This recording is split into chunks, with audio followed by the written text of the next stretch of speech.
Começando mais um Cláudio Torres de Gonzaga Covida, que é o nosso programinha, quem já viu outros, que é que eu entrevisto pessoas ao redor do mundo para falar de como está acontecendo o Covid na cidade da pessoa. Então já sabe, né? Inscrever, curtir o canal, joinha, aquelas coisas todas. E hoje eu estou com quem? Aqui, Rodrigo Fernandes, que está habitante de Chicago, não é isso? Há quanto tempo? Exatamente. Chicago, estado do Illinois. Que coisa! Quanto tempo? Depois, mais para frente, eu não vou abrir a entrevista com uma piada infame sobre Chicago, mas mais para frente eu...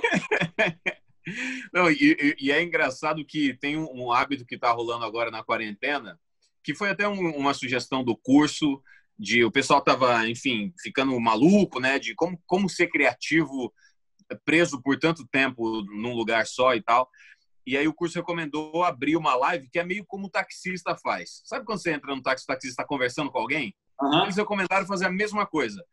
E aí tem uma amiga minha que mora em Boston e a gente fica conversando, que tipo, abre a live como a gente está agora aqui, só que eu fico escrevendo roteiro e tal, eu escrevo, sei lá, alguma coisa engraçada, eu dou risada, ela fala, o que é? Eu falo, não, eu escrevi uma coisa engraçada aqui, eu falo para ela está estudando Direito em Harvard, então fica essa conversa entre Chicago e Boston. Aliás, tem feito. É interessante porque, na verdade, não é uma live, né? Então, a gente criou essa nova... Isso que a gente está fazendo aqui não é live. Então, porque tem a diferença, né? Eu falei, não, vou gravar uma live, que é uma coisa estúpida. Então, tem a live e a live ao vivo, né? Porque exatamente. Estamos fazendo agora live ao vivo. Agora, a nossa live não é ao vivo, a nossa live Não é. Você está aí desde que começou a pandemia, né? E eu sempre começo com essa pergunta, que porque aqui no Brasil, você deve ter acompanhado, foi um pouco no susto, assim. Tipo, 2 dias antes, aliás, eu estava com um voo marcado para São Paulo, eu ia, assim. E aí, no dia seguinte, não pode mais fazer nada. Foi meio assim. Não teve uma preparação para fechar tudo. Como é que foi aí? Aqui em Chicago, o pessoal agiu muito rápido. Foi uma coisa que me surpreendeu bastante da cultura organizacional de Chicago, assim, da prefeita de Chicago e do governador do estado de Illinois. Quando começou, eu lembro que começou a se falar do corona na segunda-feira e as nossas aulas estavam sendo terça, quarta e quinta. Então, na terça-feira, um professor comentou, na quarta, outro falou também. Na quinta-feira, os professores já falaram com um pouco mais de preocupação, assim. As universidades de Chicago estão comentando, porque eles são professores em outras faculdades também. As faculdades estão começando a comentar sobre esse vírus, que parece que vai ter que fechar os lugares, porque não tem cura e as pessoas estão se infectando. Isso foi na quinta-feira. Na quinta-feira à noite, eu estava trabalhando de assistente de professor na mesma escola, mas não no meu curso. Uma aluna do curso de atuação para câmera, ela falou, eu vou ter que cancelar o curso porque a minha universidade vai fechar e a universidade dela, DePaul, é aquele tipo de universidade americana que você mora no campus. Uhum. E a universidade vai fechar porque eles vão desinfetar a faculdade toda, o prédio todo, e eles mandaram e-mail recomendando que todo mundo voltasse para as suas cidades. Isso na quinta-feira à noite. Então, na sexta, ela tinha que ir embora já. Todo mundo tinha que sair do prédio na sexta-feira. O e-mail foi mandado na quinta para sexta-feira ir embora. Então, na sexta-feira a gente já estava meio com um alerta pesado de que, peraí, alguma coisa muito séria está acontecendo. Mas eu lembro que domingo eu ainda fui no cinema assistir aquele filme Owner, acho que é uma animaçãozinha divertida. E tinha pessoas no cinema, mas na sala de cinema eu estava sozinho na sala de cinema no domingo. Na segunda-feira a gente recebeu um e-mail da escola de que a partir de então todas as aulas iam ser virtuais e estavam todos os links de todas as aulas, o horário ia se manter e a gente ia passar a ser virtual. Então, eu fiquei surpreso com essa velocidade de, olha só, a melhor recomendação é ficar em casa, mas está aqui o link, os professores já aprenderam a usar o negócio, a gente vai passar a ser virtual e tudo virou virtual muito rápido, assim.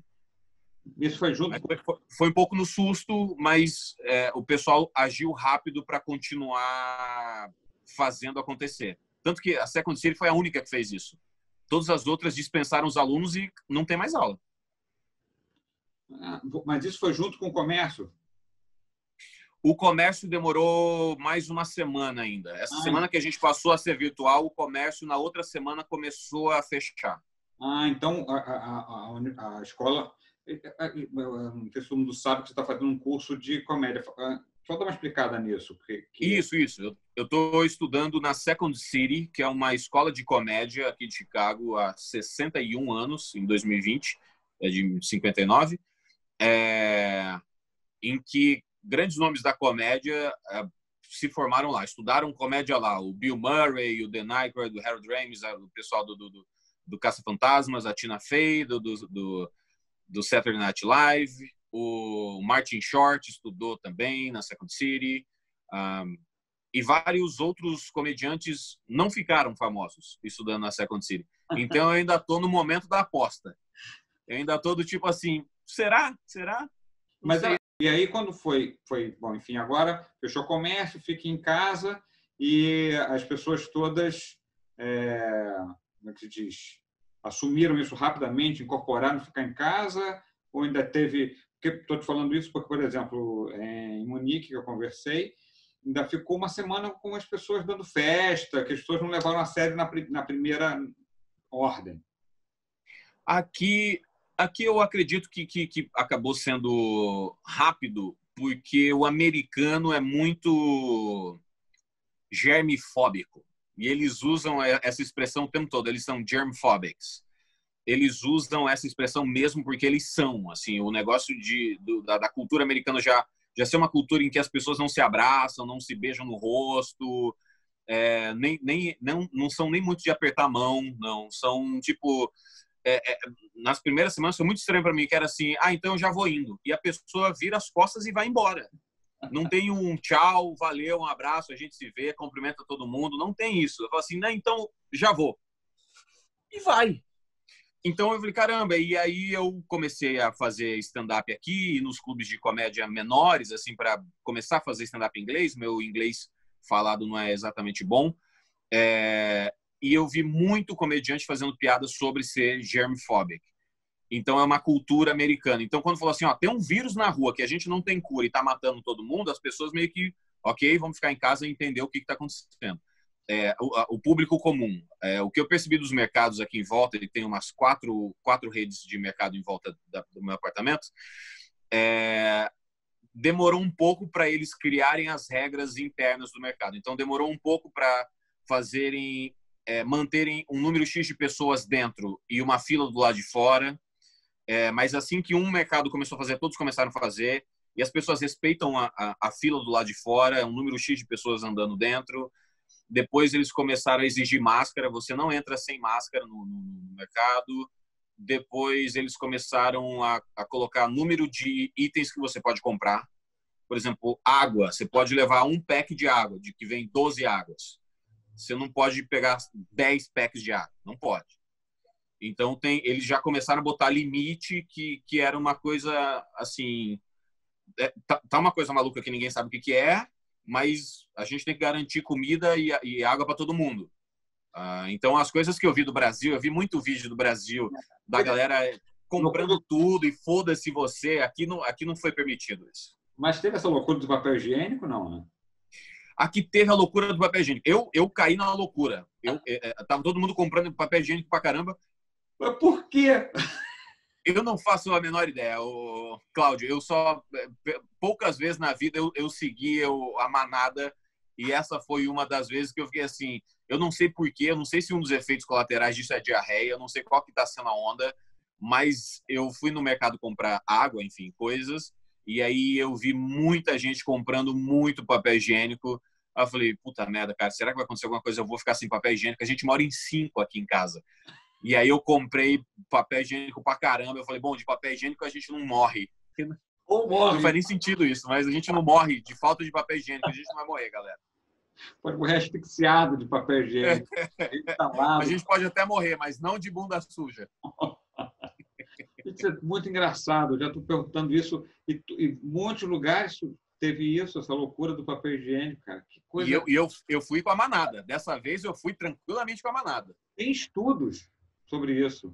Eu vou contar isso, eu não sei se a pessoa que está assistindo isso acabou de assistir o outro, porque a pessoa vai poder ver em qualquer ordem, né? Mas o Hugo Souza lá de... Hugo, sabe quem é o Hugo Souza lá do Porto? Sim. Ele estudou que o problema do papel higiênico, o que é o pânico? Os pacotes são grandes, ocupam muito espaço na prateleira. Se 3 pessoas tiram, parece que não vai ter mais. Então, era visual.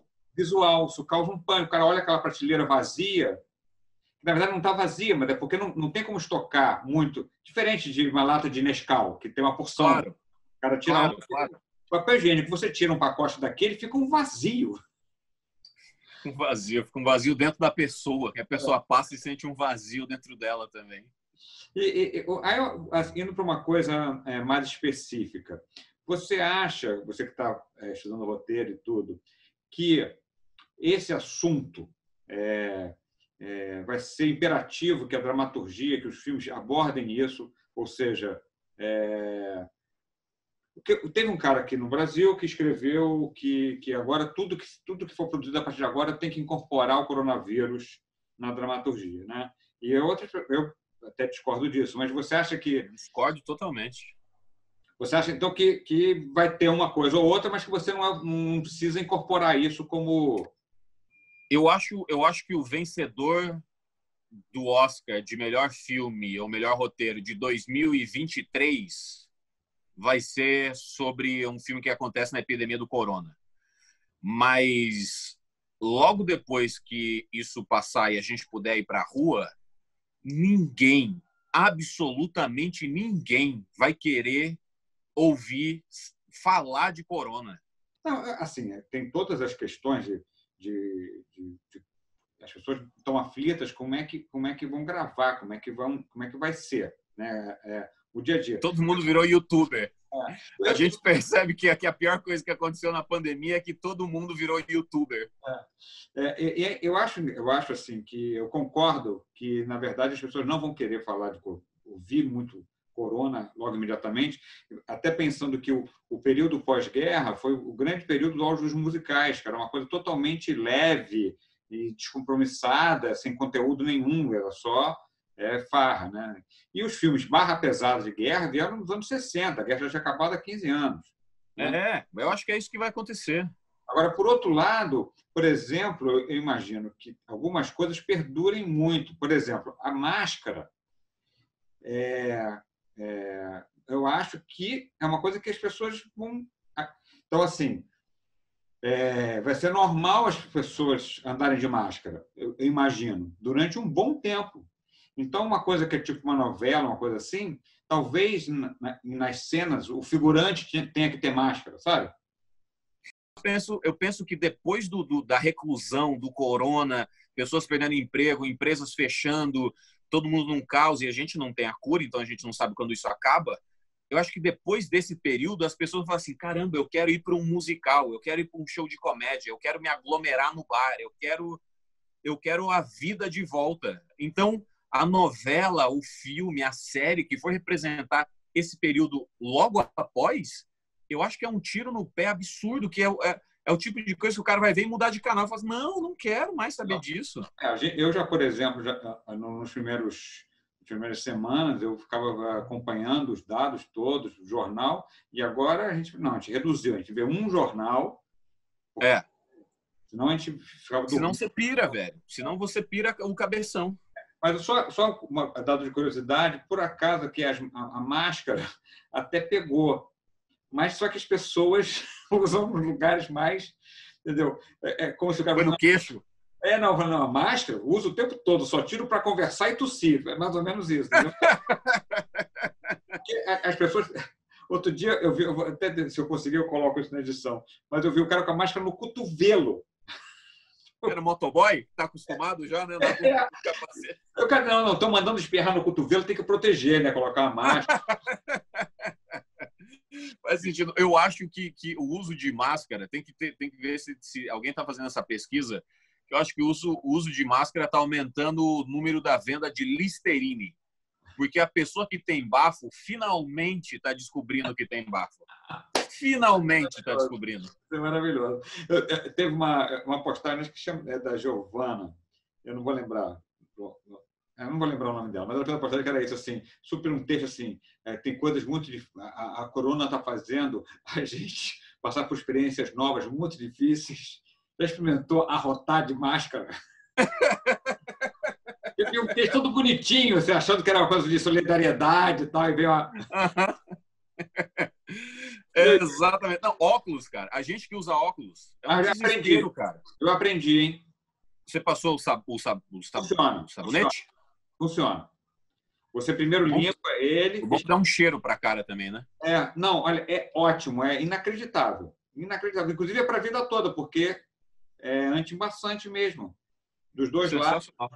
Vou fazer isso. Eu fiquei na dúvida. Porque eu boto a máscara, a primeira coisa que acontece é aqui, a metade do óculos já fica embaçado. O meu óculos é multifocal, né? E o que acontece? A parte para ler para perto é aqui. E a máscara fica aqui. Então, é uma não pode ler. É. Pode usar máscara, mas não pode ler. Não posso ler. E isso aconteceu um pouco no Rio, que depois que a máscara ficou obrigatória, as pessoas foram mais para a rua. Porque... E eu acho que as campanhas de máscara eram todas assim. Não, usa para proteger as outras pessoas, ela não te protege. Era um pouco assim. Ah, é? Que a máscara, ela... o próprio... por exemplo, quando fala assim, poxa, aquele japonês vem aqui para o Brasil de máscara, ele está com nojo da gente, o cara fala, não é com isso, é que ele está gripado, ele não quer infectar. Então, a máscara tinha esse conceito de que é para você, é um zelo com o outro. Então, você tentou criar essa coisa bonitinha e não deu efeito. E agora não, é para proteger você, entendeu? Então, sim, é melhor. É uma comunicação melhor, inclusive, falar isso. Por exemplo, né, nos Estados Unidos já tinha visto o que tinha acontecido na Itália, o que tinha acontecido na Espanha. E, de uma forma geral, aí se demorou a tomar providência, né? Quer dizer, os Estados Unidos hoje é o campeão disparado de mortes, tanto valores proporcionais quanto absolutos. Então, mais Nova York, assim, porque Nova York é um centro absurdo de pessoas do mundo, né? É um lugar muito perigoso mesmo para proliferação de qualquer coisa. Eu lembro que no Brasil, mesmo o corona chegou no meio do carnaval. Isso foi uma preocupação louca, porque ninguém ia parar o carnaval por causa do corona. Os primeiros casos aconteceram. Eu lembro de um cara que foi um cara que voltou da Europa e fez uma festinha na casa dele, e aí tinham tipo 30 infectados no meio do carnaval, e meio que a galera deu uma cagada, tipo assim,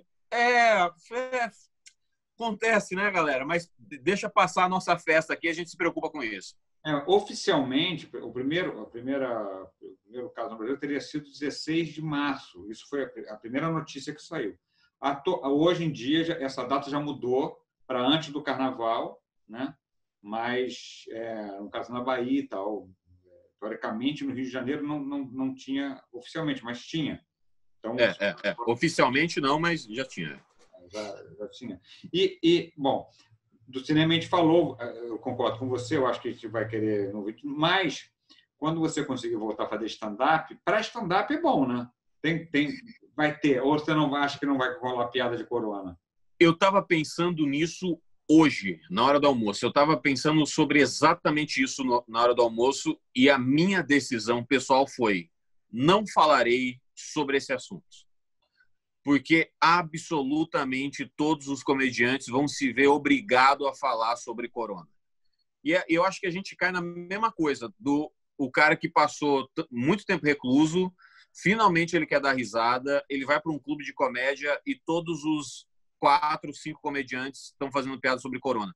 Eu acho que pode ser uma coisa boa, porque o humor é uma ferramenta muito boa contra opressores, não é? Contra os judeus fazendo piada contra o Holocausto, os negros fazendo piada contra preconceito e assim por diante, nordestinos fazendo piada contra a opressão. Então, eu acho que fazer piada contra o corona é um bom caminho citando aqui uma judia que adora piada sobre o Holocausto, que ela fala: essa é a forma da gente mostrar que a gente venceu. A gente é judeu e a gente faz piada sobre uma coisa horrível para mostrar que a gente venceu e a gente pode dar risada disso porque nós somos vencedores. Então, fazer piada sobre o corona, eu acho que é um pouco isso, sobre a gente passou por isso, estamos aqui e vamos rir de tudo isso, que é aquele negócio. A gente vai rir de tudo isso depois. A chance pode ser com os comediantes. Mas eu fico meio... Eu acho que todo mundo vai falar sobre, eu vou falar sobre coisas da vida. Não sei se eu quero focar no corona. Agora imagina, possivelmente, muita chance muito grande que os nossos primeiros shows com público vai ser com público reduzido e com público com máscara. Cara, como é que você vai entrar com a plateia espalhada e com máscara e não tocar ninguém? É impossível. É impossível.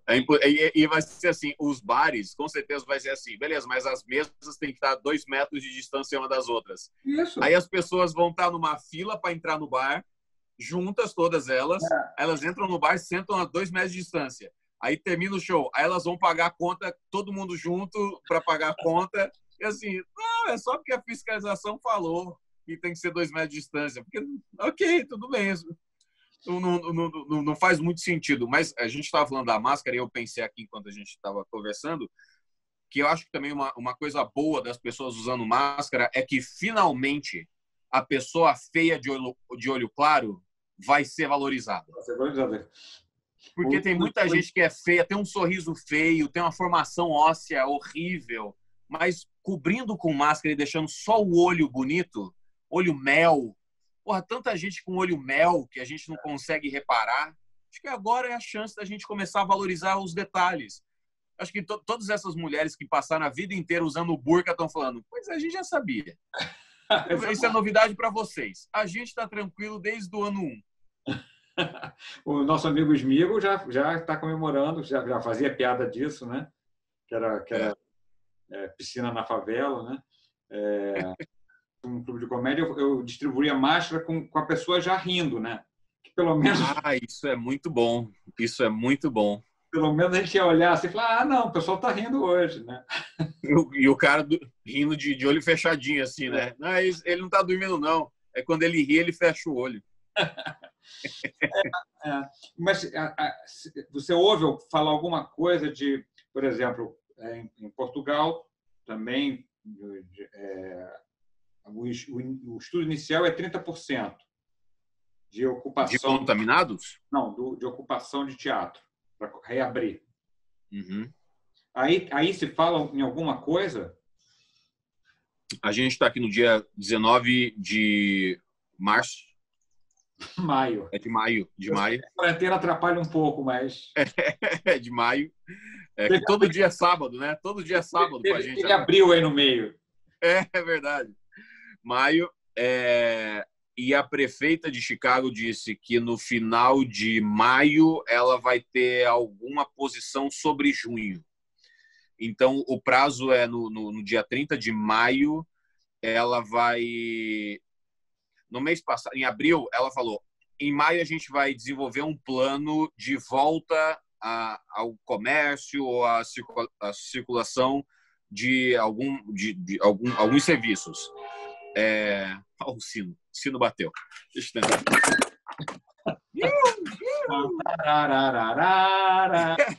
Ô, Renato! Calma aí, que eu fui ajeitar, fui fechar o barulho aqui e derrubei a luz. Mas o sino estava bom, deu uma coisa assim. Deu um tchan? Deu um tchan. Voltei. O que aconteceu... Calma aí.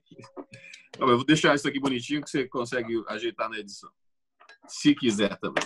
Claro. Você acha que eu vou tirar essa parte da edição? Enfim, a prefeita de Chicago, no mês passado, ela disse, no mês de maio, a gente vai passar o mês inteiro criando um plano para as pessoas poderem voltar à vida normal com a precaução necessária. Então, o prazo no final desse mês, ela vai falar quando em junho e de que forma as pessoas, as faculdades, as empresas vão poder circular de uma maneira mais tranquila. Porque os parques todos foram fechados, então realmente está complicado para quem tem filho, cachorro, coisa parecida. Quanto à atividade ao ar livre, podia? Aí pode, está podendo? A polícia faz vista grossa, mas outro dia eu fui no lago, que eu moro a 3 quadras do Lago Michigan. E eu fui até o lago que eu queria ver o pôr do sol no lago. Tava nessa, assim, tipo, puta, cara, que triste, velho. Ficar em casa, aí eu saio para ir comprar comida e volto. Eu quero andar. Aí eu fui até o lago e quando eu tava chegando no lago, já andando na calçada do gramado, na calçada do lago, perto do gramado, veio um carro da polícia com uma mulher dentro. Ela falou assim, onde você tá indo? Eu falei, não, eu vou ver o pôr do sol no lago. Ela falou, a prefeita falou que não é para ficar no lago. Não é para andar pelo lago, não é para ficar andando por aí. Então a polícia faz uma vista grossa que você tá indo, eles não perguntam, mas assim, você tá indo comprar alguma coisa, tá com uma sacola do mercado, ou voltando, ou você tá indo com um propósito para algum lugar, beleza. Você tá de bobeira andando pela rua, eles perguntam, para onde você tá indo? Você fazer o quê? E aí fala, tô indo na casa do meu amigo. Fazer o quê que você tá indo na casa do seu amigo? Fazer o quê? Não é para ir na casa do amigo, volta para casa. Mas se você quiser correr, fazer atividade física, você pode? Pode. A polícia realmente faz uma vistazinha grossa para... Você pode ir correndo para a casa do amigo, você pode. Se você quisesse ver o pôr do sol correndo, você podia. Podia, mas aí não combina comigo isso, claro. Eu não sou a pessoa mais indicada para correr, para fingir que estou fazendo alguma coisa de bom. Aqui é o seguinte, assim, você deve estar vendo, né? Quer dizer, as praias estão fechadas, um conceito maluco, mas as praias estão fechadas. Mas as pessoas, teoricamente, não poderiam estar circulando, mas estão fazendo o exercício na orla. Na orla, né? E, na verdade, eu acho até que faz um certo sentido, assim, porque em todos os lugares que eu estou conversando, a atividade física ao ar livre, todo mundo pode, assim. Sim. E você fala, bom, mas tudo bem, então as pessoas estão aglomeradas na calçada e não podem ir na praia, que tem muito mais espaço, teoricamente, né? Mas eu acho que se a praia abrisse, o problema não era a praia, o problema era as pessoas se aglomerando nos ônibus e nos metrôs para ir para a praia. Porque você imagina, o cara está de folga. O cara está sem trabalhar. A praia está liberada. Tanto que nos primeiros dias que a praia estava liberada, a praia lotou. Não. Aqui teve um problema que foi quando aconteceu o corona e as pessoas entenderam que era uma coisa grandiosa. Um papo que rolou foi sobre o Spring Break. O Spring Break são as férias de primavera, né? E é uma coisa cultural dos Estados Unidos. A molecada da escola sonham com o Spring Break na vida deles. E assim, é o ponto alto de Miami, é o Spring Break. Então, quando o corona começou, um pouco antes do Spring Break, e quando veio o Spring Break, ninguém deixou de ir para Miami. Então, eu lembro de ver aqui várias reportagens dos repórteres lá naquelas festas de bebida, piscina e o caramba, em Miami, e a molecada falando assim, porra, eu economizei dinheiro o ano inteiro para vir para o Spring Break, eu não ia deixar de vir no Spring Break. Ah, mas o corona, eu ia falar, não, a gente está bebendo álcool aqui, ó. O governo falou que tem que usar álcool, olha a gente aqui, ó. E a reportagem era meio que tipo, bom, as pessoas inconsequentes. E muita gente pegou corona e muita gente voltou para as suas cidades infectadas de corona. É como se todo mundo estivesse indo para a festa da Pugliese, para o casamento da Pugliese. Porque o problema da festa da Pugliese, primeiro que são 2 problemas. A festa Pugliese, a primeira cagada por que você filmou? Por que você botou no Instagram? Faz tuas merda só para você e teus amigos. Primeiro de tudo, a cagada é essa. A segunda cagada é que ela era reincidente. Porque no casamento dela, uma galera pegou corona. No casamento dela. Então já tinha dado Ela pegou corona, se eu não me engano. Ela ficou infectada. A segunda festa foi de comemoração à cura do corona. Desculpa a ignorância de geografia, mas Chicago é centro. Qual é a geografia? É Midwest. A gente está a 12 horas de... A gente está no meio entre Nova York e Los Angeles. No meio. No meio. Então, assim, realmente, ir para o litoral é longe para os dois lados. É. Aqui, a gente está do lado do Lago Michigan. Chicago faz fronteira com Toronto, no Canadá. Ah, tá. Então, e tá frio agora aí, não? Agora tá frio. A gente tá no Goiás dos Estados Unidos. Está no centro-oeste do país. Entendi. E um assunto que, em geral... Só uma coisa curiosa também que eu vi. Inclusive, isso aqui que está atrás de você, que eles falam do The Bean, que é o feijão prateado, que é um ponto turístico de Chicago. Olha aí, o The Bean. O The Bean, que eles falam, que é o feijão gigante que fica no centro de Chicago. Fosse em Goiás, era um piqui. Piqui prateado. Esse negócio do avião é engraçado. Estão falando dessa coisa de limitar 30% e tal. E, curiosamente, isso foi uma conversa até que eu tive com o Rubem, que é da Madeira.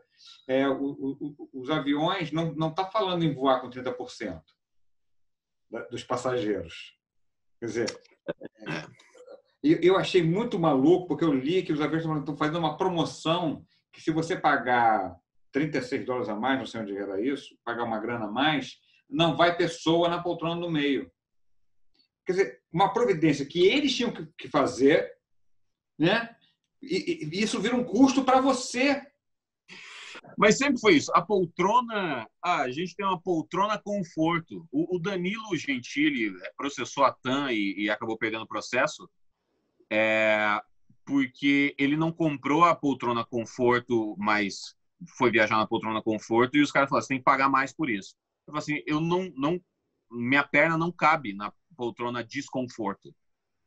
Porque os aviões fizeram isso, tem a poltrona, o assento conforto, provando que todos os outros são o assento desconforto. Não, é mais ridículo que isso. É mais ridículo, porque o assento conforto, na verdade, é o assento que é na porta de emergência. Na saída de emergência, Então, na verdade, não pode ter uma cadeira ali. Por isso, entendeu? Então, assim, não é uma coisa, vamos fazer esse lugar aqui. Não pode. E o que eu acho mais, e o que acontece é que realmente você tem mais espaço ali. Só que a poltrona que é na frente dessa não pode reclinar. Não reclina. E esse não é um assento de desconforto. Não tem promoção para esse lugar. Inverso. É verdade, tinha que ser mais barato, né? Tinha que ser mais barato, né? Esse e o último, lá perto do banheiro, que também não reclina e fede. E fede. Eu fiz um Rio-Paris numa cadeira dessa. No fundo do avião? O Murilo Gant tinha uma teoria, tem uma teoria, como sempre, né? A teoria. Que era o seguinte, que ele, quando viajava com a mulher, ele sempre comprava corredor e janela. Ele não comprava os dois juntos, porque a chance de uma pessoa comprar aquele lugar do meio era pequena. Então, se ninguém comprasse, eles ficavam naquele lugar no meio. E se alguém comprasse, obviamente toparia trocar ou pela janela ou pelo corredor. Então, ele... Faz muito sentido isso. Faz sentido. Mas o que eu te perguntar é o seguinte, como é que tem sido... Você, obviamente, não encontra muita gente, porque você está isolado, mas você conversa pelas redes sociais. A repercussão do Brasil, assim. Porque, na verdade, como... Essa pergunta para você é bem específica, porque como se diz, o espelho, quem o Bolsonaro queria ser está aí, né? O Trump está aí. Né? Exatamente. E como é que os americanos veem o Bolsonaro? Quando eu cheguei aqui em agosto do ano passado, foi no momento das queimadas na Amazônia. E, para minha surpresa, absolutamente todo mundo estava sabendo das queimadas na Amazônia. Uhum. Então as pessoas perguntavam para mim assim, nossa, eu perguntava com aquela cara de dó assim, nossa, mas está pegando fogo na Amazônia. Você está pegando fogo na Amazônia e, segundo o presidente, a culpa é do Leonardo DiCaprio. E aí ele falava assim, engraçado. Eu falei, não, é real, o presidente disse isso. Ele disse que o Leonardo DiCaprio incentivando isso é quem botou fogo na Amazônia. E as pessoas ficaram assim, nossa, mas eles sabiam o quanto o presidente já tinha fama de imbecil, mas só foi confirmando, sabe? Porque não era uma piada que eu estava inventando. Eu não inventei em nenhum momento que o Bolsonaro falou que a culpa é do Leonardo DiCaprio. E ele falou isso por ele mesmo. A pergunta que eu te faço é a seguinte, porque possivelmente, né, nesse ambiente que você vive, tem eleitores do Trump? Não. Na minha sala, não. Na minha sala não tem, nem os professores, nem os colegas. Porque eu fico imaginando, né, que o cara que é eleitor do Trump olha para o Bolsonaro diferente do... O republicano deve olhar para o Bolsonaro diferente do democrata, não? Eu acredito que sim. Eu acho que mesmo acho que mesmo republicano acharia o Bolsonaro um tanto imbecil. Porque o Trump ele é um imbecil, mas ele é um empresário. Ele tem um negócio de não perder. E não é uma questão de... É claro que ele tem arrogância e ignorância, uma combinação bem explosiva. Mas como ele é empresário, a visão dele de negócio, de mundo, de ganhar, de perder, de lucrar, de perder dinheiro e tal, ele tem uma visão empresarial que o Bolsonaro não tem. Então, por mais que a decisão do Trump contrarie muita gente, quando começou a dar um negócio de epidemia e tal, ele meio que agiu rápido para os Estados Unidos não virar um grande vexame, apesar de algumas decisões dele, acho que terem levado um pouco para esse entendimento. Mas os Estados Unidos, na verdade, assim, pela imprensa mundial, é um grande vexame, né? É um grande vexame porque não fechou as coisas, mas ele fica, como acho que com a visão de empresário, não estou defendendo, estou tentando entender qual que é a cabeça dele. Ele tenta ir pelas beiradas, tipo, mandar o avião do exército lá buscar tudo para não distribuir mantimento para os outros países. Sabe, umas coisas antiéticas, mas essa é uma palavra que o Trump não conhece, não pratica, mas fazer umas coisas assim para garantir os Estados Unidos de alguma forma, sabe? Então, é um vexame, ele é um imbecil, é um ignorante, mas ainda assim o Bolsonaro é mais. Infelizmente, e eu falo com pena mesmo, não porque eu adoro o Bolsonaro, mas porque eu adoro o Brasil. Então, é uma ignorância tão grande de tudo que acontece que eu sinto uma certa dó e pena dos meus avós que têm que ficar em isolamento, sabe? Não podem fazer porra nenhuma, de quem está perdendo família e de quem acredita nisso e acredita que os dados todos são mentirosos. Então, para mim, tudo isso é muito estranho, assim, realmente é estranho. A minha análise de tudo é estranho. Como pode acreditar que tudo é só uma conspiração ou que nada tem importância? É maluco. Eu te mostrei duas coisas. Primeiro, né, essa coisa do Bolsonaro é imbatível no sentido numa escala de imbecilidade. A gente aqui, eu uso uma expressão que eu meio que inventei, porque a coisa mais fria... Você sabe como é que faz a escala Kelvin de temperatura? A escala Kelvin é a temperatura do mercúrio congelado, que é a coisa mais fria que existe, que equivale a menos 233 graus Celsius. É o zero Kelvin. Então, eu uso essa expressão para muitas coisas, que o Bolsonaro é o zero Kelvin da estupidez. Assim. Ele não vale como comparação, porque qualquer um é melhor do que ele. Ele é o zero Kelvin da... Sim, vou contar uma história aqui, eu não vou entrar em muitos detalhes, mas, enfim, eu fui fazer um orçamento para um concerto, eu não vou dizer do que era, que é para não revelar exatamente quem é a pessoa, porque pode ser embaraçoso para ela. Mas, enfim, o cara me cobrou uma fortuna para fazer uma visita. Não era... O cara para dizer quanto custava, ele cobrou R$500 para ver o que era. Enfim. Mas era para ver o lugar? Não, era um eletrodoméstico. Ok. E ele, para fazer o orçamento, ele cobrava R$500 para fazer o orçamento. Uau! E aí eu falei para o cara, você está maluco, eu não vou pagar R$500, não pago R$500 para um médico, não vou pagar para claro. Um técnico, né?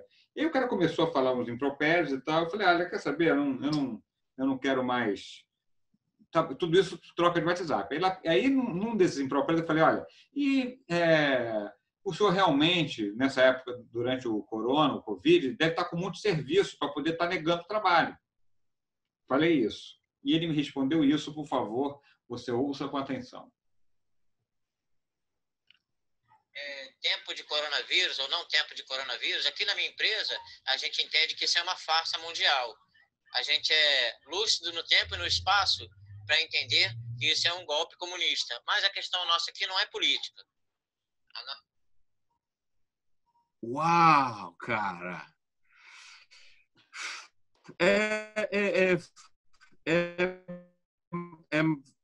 É muito estranho. E eu realmente Tá picotando. tento partir da premissa de que as pessoas... Peraí, volta aí. Travou. Você travou. Voltou. Eu sempre tento partir da premissa de que as pessoas não são mal intencionadas. Eu tento partir da premissa que é uma ignorância de conhecimentos. E eu me coloco nesse lugar o tempo todo. Eu acho que eu sou um grande exemplo de ignorância de conhecimentos. Então, quando esse cara vem com a ideia de que é só uma conspiração comunista, eu fico assim, por que esse cara acredita tanto nisso? Porque ele acredita de verdade. Ele não está mentindo. Ele vive com essa verdade. Então, a minha cabeça, talvez seja o exercício da comédia, é assim, por que essa pessoa acredita, o que faz essa pessoa acreditar nisso? Eu não tenho a resposta, mas eu sempre parto da curiosidade. Porque ao invés de criar um monte de muros rígidos de certezas dentro de mim, eu posso estar criando um muro rígido de uma certeza mentirosa, como esse cara. Ele tem uma certeza mentirosa dentro dele. E ele tem todos os argumentos possíveis para contradizer qualquer argumento que a gente dê para ele. Então, assim, caramba, que doido esse cara ter uma verdade. Que esse cara era um cara que estava agindo com uma fé, porque ele achou que ele não cobrou pelo serviço, ele cobrou por quanto ele achou que eu conseguiria pagar, né? Sim. E ele chegou a falar assim, não, antes eu até negociei, olha, se o senhor cobrar uma visita menor, ele falou, não, mas eu cobro isso mesmo, porque aí eu já sei se depois vai poder pagar ou não quando eu for cobrar. Ele simplesmente explicitou isso, tipo... Nossa! Enfim, é um cara... de má fé. Até um pouco, eu acho que existe as pessoas, como é que diz, que creem nisso de forma legítima e não são más pessoas, e tem as pessoas que é um pacote da da ignorância total em tudo na vida. Mas quando eu encontro uma pessoa tão segura da ignorância dela, eu falo assim, caramba, será que eu tô enganado? Eu prefiro cair na dúvida do que na certeza. Porque se eu sempre tô certo, se eu praticar na minha vida que eu sempre tô certo, em algum momento eu vou ser arrogante, eu vou ser pedante, eu vou falar uma merda achando que eu tô certo. Então eu sempre me boto no benefício da dúvida. Outro dia, essa foi até a Flávia cunhou essa frase que eu achei maravilhosa, que alguém falou que havia um preconceito, que o Bolsonaro, mesmo que fizesse uma coisa que fosse legal, todo mundo ia ser contra porque é o Bolsonaro. E a Flávia falou, é verdade, porque o Bolsonaro conseguiu ganhar o malefício da dúvida.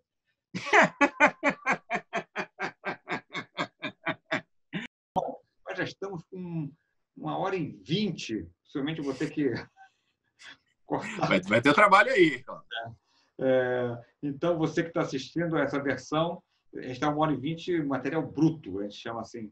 Mas eu acho que dá uns 8 minutos a parte boa. Não, vai ser. Concordo, só as piadas de máscara. As piadas que a gente fez de máscara aqui é a parte boa. O restante foi opinião, coisa chata, aqui a gente corta.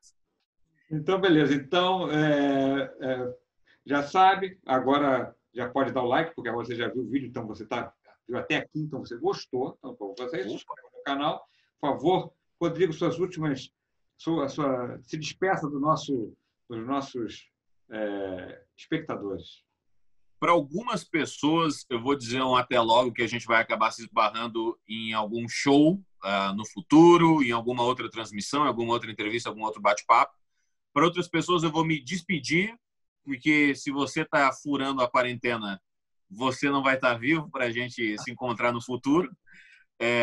E para todas as outras pessoas moderadas e que vivem o benefício da dúvida, mas tentam ser pessoas legais para as outras pessoas, um abraço, fiquem bem, cuidem da cabeça, principalmente. Cuidem da cabeça.